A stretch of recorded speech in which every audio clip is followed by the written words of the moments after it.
విషయం కూడా తెలియదు రేణుశ్రీ. అయితే జనరల్ గా విద్యా బుద్ధులు నేర్పించి ఉండాల్సిన టీచరే ఇప్పుడు వాళ్ళ పాటల యమపాశంగా మారారు. దానివల్ల ఆ విద్యార్థి సూసైడ్ చేసుకున్నాడు. అయితే జనరల్ గా కూడా హాస్టల్లో ఒక వార్డెన్ ని నమ్మి పేరెంట్స్ అక్కడ వదిలేస్తారు. మరి ఆ వార్డెన్ అక్కడ పరిస్థితులను పర్యవేక్షించలేదా? ఆ అబ్బాయి ఫీల్ అవుతున్న ప్రెషర్ ని కానీ వీటన్నిటిని కూడా వాళ్ళు అర్థం చేసుకోలేకపోయారా ఫ్రెండ్స్ ద్వారా?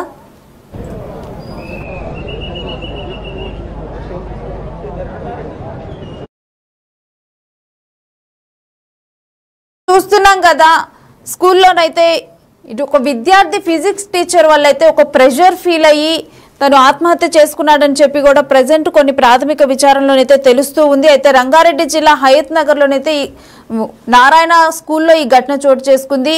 నారాయణ హాస్టల్లో ఒక విద్యార్థి ఆత్మహత్య చేసుకున్నాడు. అయితే విద్యాబుద్ధులు నేర్పించాల్సిన టీచరే ఈ విధంగా కూడా వాళ్ళ పాలిట యమపాశంగా మారారు అని చెప్పి కూడా అక్కడ అందరూ అంటూ ఉన్నారు.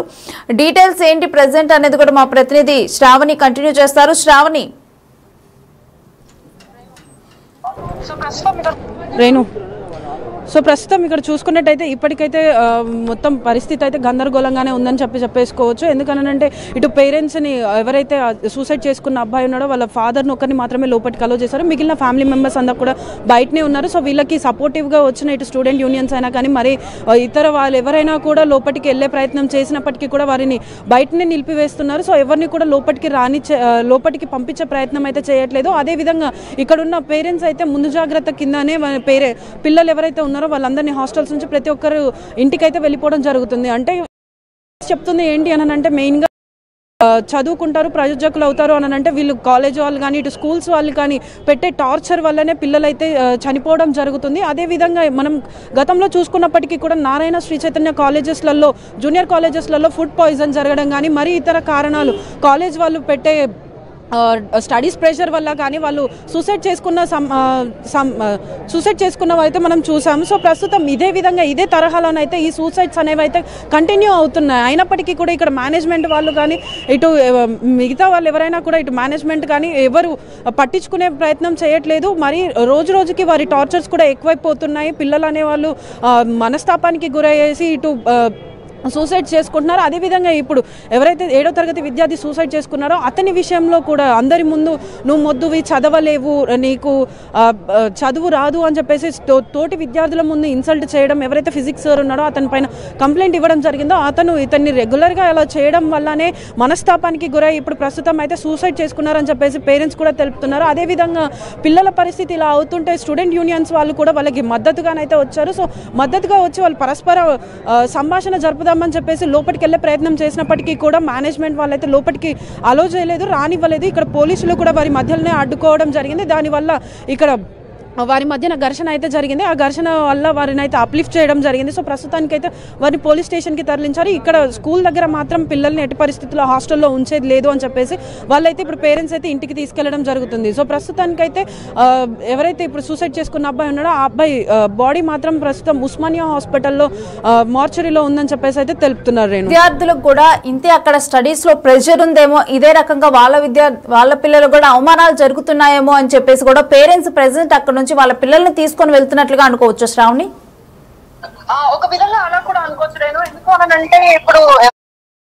ఎందుకు అనంటే ఇప్పుడు ఎవరైతే ఆయన తోటి విద్యార్థి ఉన్నాడో అతను ఏ కారణం చేత అయితే సూసైడ్ చేసుకున్నారో సో ఇప్పుడు మిగిలిన పిల్లల పైన కూడా అలాంటి ప్రభావం పడే అవకాశం ఉంది. సో ఎందుకు అనంటే అందరికీ ఓ రేంజ్ అంటే ఒకే లెవెల్లో చదవలేరు. కొంతమందికి మెల్లగా అర్థమవుతుంది, కొంతమందికి ఫాస్ట్గా అర్థమవుతుంది. సో అలాంటి వాళ్ళని చదవలేకపోతున్న వాళ్ళని డల్ అని చెప్పేసి 10 మందిలో ఎవరైతే తోటి ఫ్రెండ్స్ అయినప్పటికీ కూడా వారిని ఇన్సల్ట్ చేసే విధంగా మాట్లాడేసరికి మనస్తాపానికి గురై అయితే వాళ్ళు సూసైడ్స్ చేసుకుంటున్నారు. ఇప్పుడు ఈ అబ్బాయి విషయంలో జరిగిందే రేపు మిగతా అబ్బాయిల విషయం అంటే మిగతా పిల్లల విషయంలో కూడా జరగచ్చు అని చెప్పేసి అయితే పేరెంట్స్ ముందు జాగ్రత్త కిందనైతే ఇప్పుడు పిల్లలందరినీ ఇటు ఇంటికి తీసుకెళ్లడం అయితే జరుగుతుంది. రేణుశ్రీ,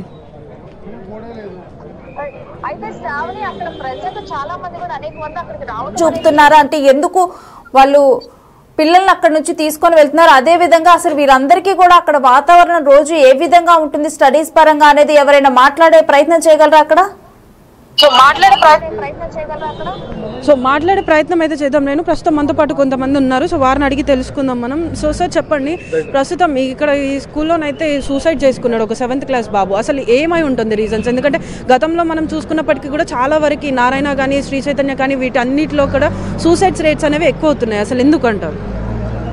మేడం, ఈ ఛానల్కి నమస్తే. నా పేరు గాంధీ నాయక్. నేను సేవలాల్ బంజారా సంఘం రాష్ట్ర అధ్యక్షుడు పనిచేస్తున్నాను. ఒక్క నారాయణ చైతన్యంలో ఒక్కటే నెలలో చైతన్యంలో మొన్న ఒక శ్రీ అమ్మాయిని చంపారు.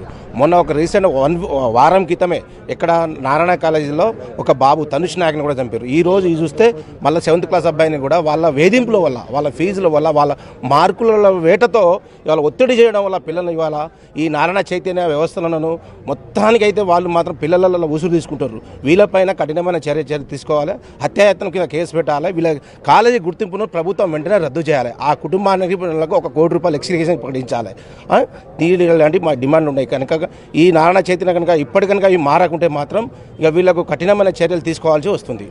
సో అంటే ఇప్పుడు మనం చూసుకున్నప్పటికీ కూడా మిగిలిన పిల్లల్ని పేరెంట్స్ అయితే తీసుకొని వెళ్ళిపోవడం జరుగుతుంది. సో అంటే ఈ ప్రభావం ఎవరైతే ఈ అబ్బాయి చనిపోయాడో సేమ్ అదే రిపీట్ అవుతుందన్న ఒక భయంతో అయితే తీసుకుపోతున్నారు అనుకోవచ్చా? ఈ వీళ్ళ అధ్యాపకులు వాళ్ళు ఏంటంటే మేడం, వాస్తవంగా ఒక 4-5 రోజుల తర్వాత మర్చిపోతారు. మళ్ళీ పిల్లల మీద వేధింపులు చేస్తారు.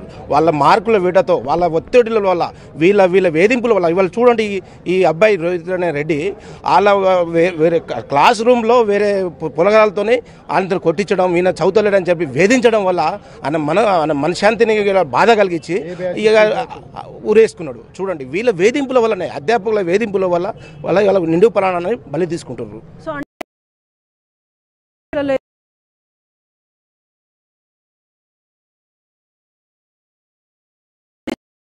చేయట్లేదంటారా? అట్లాంటిది ఏం చేయట్లేదు మేడం. రోజుగా ఈ నారాయణ చైతన్యాలలో ఇవాళ పిల్లలకు వేధింపుల వల్ల అనేక విద్యార్థులు చనిపోవడం జరుగుతుంది. కాబట్టి ప్రభుత్వం కూడా కఠినమైన చర్యలు తీసుకోవాలి. వీళ్ళ కాలేజీ గుర్తింపులను రద్దు చేయాలి. వీళ్ళపైన హత్యాయత్నం కింద నేరం కింద కేసు నమోదు చేయాలని చెప్పేసి ఇవాళ మేము సేవలాల్ బంజారా సంఘం తరఫున డిమాండ్ చేస్తున్నాం. సో అంటే ఇప్పుడు ప్రస్తుతం మేనేజ్మెంట్ అయితే మరి బయటకు వచ్చి ఏమైనా క్లారిఫికేషన్ ఇచ్చిందా? ఎందుకంటే పేరెంట్స్కి ఇన్ఫర్మేషన్ ఇచ్చేదానికి ముందే బాడీని అయితే ఉస్మానియాకి పంపించేశారని చెప్పి పేరెంట్స్ చెప్తున్నారు. వాళ్ళది ఒకటే మేడం, వాళ్ళు ఇట్లాంటి ఘటన అమూల్యమైన ఘటన జరగడం వల్ల వాళ్ళు ఇలాగే చేస్తారు. బాడీని కూడా కనిపించారు. ఏదో హడావుడి చేసేసి ఇవాళ ఎవరు రాని, పోలీసు వాళ్ళని రాని, మేము రాని, ఎవరికైనా రాని హడావుడి చేసేసి వాళ్ళకు ఇక మేము ఇది చేస్తాం అది చేస్తామని చెప్పి మభ్య పెట్టడం తప్ప వీళ్ళది ఏం లేదు మేడం. వీళ్ళపైన కఠినమైన చర్య ప్రభుత్వం తీసుకోవాలని చెప్పేసి మేము డిమాండ్ చేస్తున్నాం. సో చూస్తున్నారు కదా నేను, సో ఇక్కడ ఉన్న ప్రతి ఒక్కరు కూడా ఆందోళన వ్యక్తం చేస్తున్నారు. ఎందుకని సురేష్ కూడా జాయిన్ అయ్యారు. సో వారు కూడా అప్డేట్స్ అందించడానికి రెడీగా ఉన్నారు. So over to Suresh.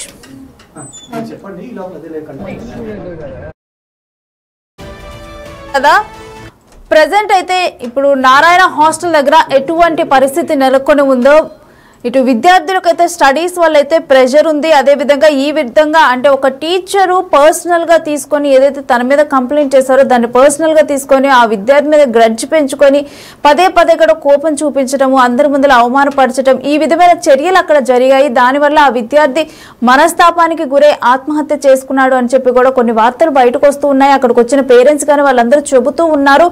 మరోవైపు ప్రెసిడెంట్ అయితే ఎవరిని కూడా అక్కడ యాజమాన్యం ఇటు విద్యార్థులు మాట్లాడించేందుకైతే అనుమతిని ఇవ్వటం లేదు. అదేవిధంగా అక్కడ మేనేజ్మెంట్ ఇన్ని రోజులు హయత్ నగర్ లో ఎవరైతే మేనేజ్మెంట్ ఉన్నారో